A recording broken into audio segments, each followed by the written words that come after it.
بسم اللہ الرحمن الرحیم۔ السلام علیکہ یا صاحب العصر والزمان۔ فرزند حسن علیہ السلام کا مکہ سے خروج، کوفہ میں ایک مرد فاطمی کا قتل، قبور ائمہ کا خراب کیا جانا، ایک مرد تبری کی حکومت، اسلامی لباسوں کا تبدیل ہو جانا، سنت نبوی کا متغیر ہو جانا، لوگوں کا مذہب مصداقیت کی طرف میلان۔ میری ذاتی کتب خانے میں مفاتیح الکنوز نظام العلماء طباطبائی کا ایک نسخہ مطبوع تہران 1298 ہجری موجود ہے۔ اس کتاب کے صفحہ 392 پر کسی شخص نے 1347 میں یہی روایت اپنے ہاتھ سے نقل کی ہے۔ علامات وہی ہیں لیکن ترتیب مقدم و مؤخر ہے، اور ایک جملے میں اضافہ ہے، اور وہ یہ ہے کہ مرد فاطمی کوفہ کے پل کے قریب قتل کیا جائے گا۔ مفاتیح الکنوز کا جو نسخہ میرے پاس ہے، اس کے صفحہ 395 کے بالائی حاشیہ پر 29 جمادی الثانیہ 1347 ہجری کو کسی نے یہ عبارت تحریر کی تھی۔ اور دنیا میں قتل کی کثرت ہو جائے گی، اس وقت اہل مکہ جمع ہو کر سفیانی کو خدا کے عذاب کا خوف دلائیں گے تو وہ ان کے قتل کا حکم دے دے گا اور سارے علاقوں میں علماء و زہاد کو قتل کرائے گا۔ اس وقت لوگ قریش کے شخص کے پاس جمع ہوں گے جو آل رسول سے ہوگا، وہ امام مہدی علیہ السلام ہوں گے اور سفیانی کی ہلاکت کی خواہش کریں گے۔ اقتباس بقدر ضرورت۔ خروج مغربی۔ کعب الاحبار نے کہا کہ خروج مہدی علیہ السلام کی علامت وہ جھنڈے ہیں جو مغرب کی طرف سے خروج کریں گے، اور ان کا سردار کندھا کا ایک لنگڑا شخص ہوگا۔ تو جب اہل مغرب اہل مصر پر حملہ آور ہوں تو اس وقت شام والوں کے لیے قبریں زمین کی سطح سے بہتر ہوں گی۔ بغداد۔ خروج ہمدانی۔ عمر ابن سعد نے روایت کی ہے کہ امیر المومنین علیہ السلام نے فرمایا کہ قائم علیہ السلام اس وقت تک قیام نہیں کرے گا جب تک کہ دنیا کی آنکھ نہ پھٹ جائے اور آسمان پر سرخی نہ ظاہر ہو، اور یہ سرخی عرش اٹھانے والے فرشتوں کے آنسو ہوں گے جو اہل زمین کے لیے جاری ہوں گے، یہاں تک کہ ایسے لوگ پیدا ہوں گے جو توفیقات الہی سے دور ہوں گے۔ وہ میرے فرزند کی طرف دعوت دیں گے لیکن وہ خود میرے فرزند سے بیزار ہوں گے۔ وہ لوگ پست فطرت اور اللہ سے دور ہوں گے، وہ اشرار پر مسلط ہوں گے، جابر اشخاص کے درمیان فتنہ پھیلانے والے ہوں گے اور بادشاہوں کو ہلاک کرنے والے ہوں گے۔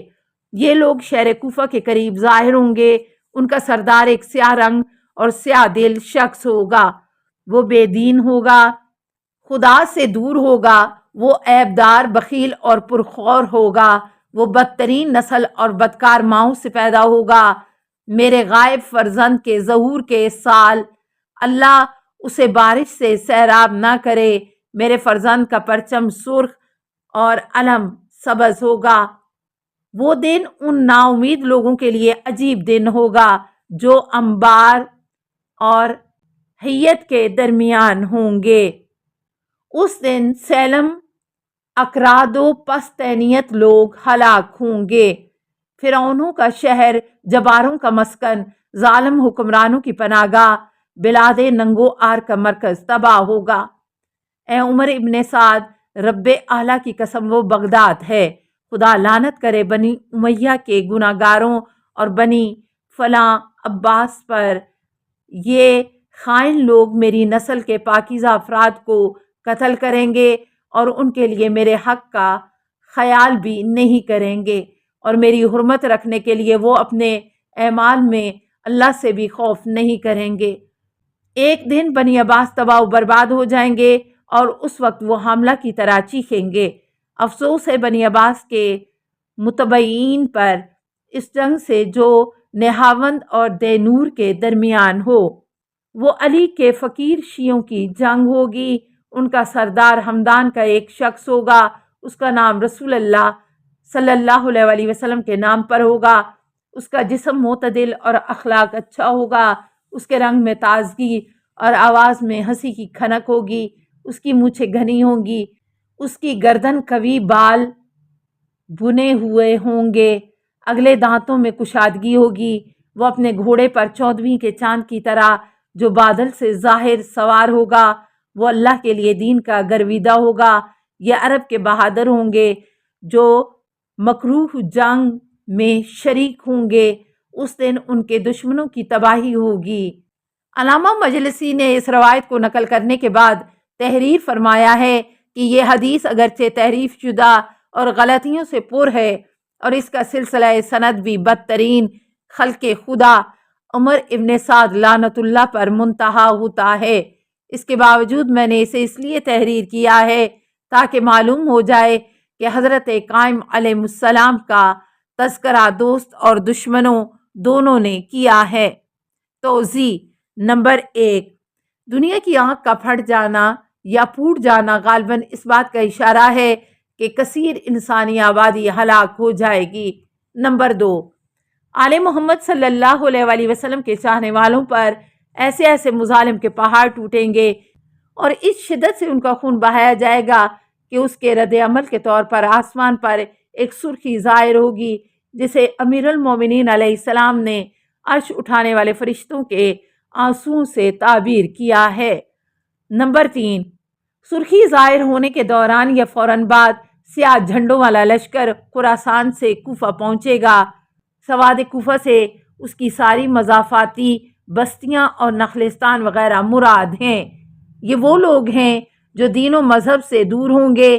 یہ لوگ مہدی علیہ السلام کی طرف دعوت دیں گے، یعنی بظاہر ان کے ماننے والوں سے ہوں گے، جبکہ حقیقت میں آپ سے دشمنی اور بیزاری رکھنے والے لوگ ہوں گے۔ نمبر 4، یہ لشکر شریروں، متکبروں اور جابروں اور حکمرانوں پر غالب آ کر انہیں تباہ و برباد کر دے گا۔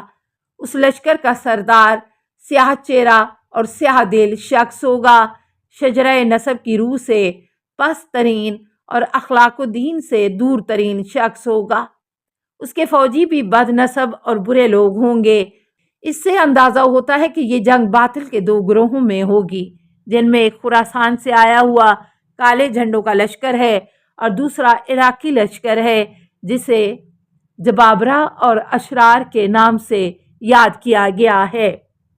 نمبر 5، یہ جنگ مذکورہ لشکر اور عرب و اکراد کے درمیان انبار اور حیت کے درمیانی علاقے میں ہوگی۔ انبار عراق کا ایک شہر ہے جو فرات کے مشرقی کنارے پر واقع ہے، اور حیت انبار کے مغرب میں ہے۔ انبار کا پرانا نام امادی تھا، چند سال قبل اسے تبدیل کر کے انبار کر دیا گیا، اس لیے کہ یہی نام اس کا قدیم ترین نام تھا۔ نمبر 6، اس جنگ کے نتیجے میں بغداد تباہ ہو جائے گا۔ امیر المومنین علیہ السلام کے عہد میں بغداد کا نام و نشان بھی نہ تھا۔ یہ آپ کے غیب جاننے کا ثبوت ہے۔ نمبر 7، نہاوند اور دینور کے درمیان بھی جنگ ہوگی۔ نہاوند ہمدان کے جنوب میں اور دینور ایرانی کردستان کا ایک شہر ہے، جبکہ ہمدان کرمان کے قریب ایران کا ایک مشہور شہر ہے۔ نمبر 8، اس جنگ کے سبب بنی عباس کی حکومت ختم ہو جائے گی اور اس کو ختم کرنے والے لشکر کا سردار ہمدانی ہوگا۔ اس کا نام محمد ہوگا۔ ممکن ہے کہ یہ سید حسنی کے لشکر کا کوئی سردار ہو۔ توقیت کا مسئلہ۔ توقیت کے معنی وقت معین کرنے کے ہیں۔ مشیت الہی یہ تھی کہ ظہور مہدی کے وقت کو پوشیدہ رکھا جائے، بالکل اسی طرح سے جیسے خود انسان کو اپنی موت کا وقت یا وقت قیامت پوشیدہ ہے۔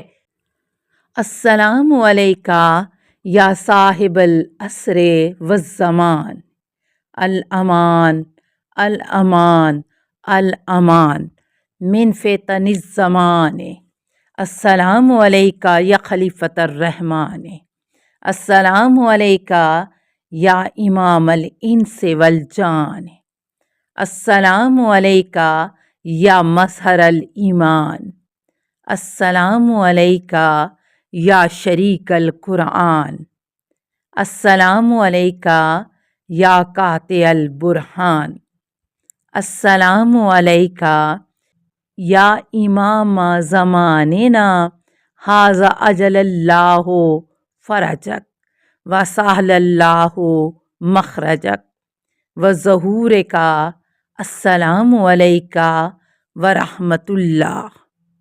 اللہم صلی علی محمد و آل محمد۔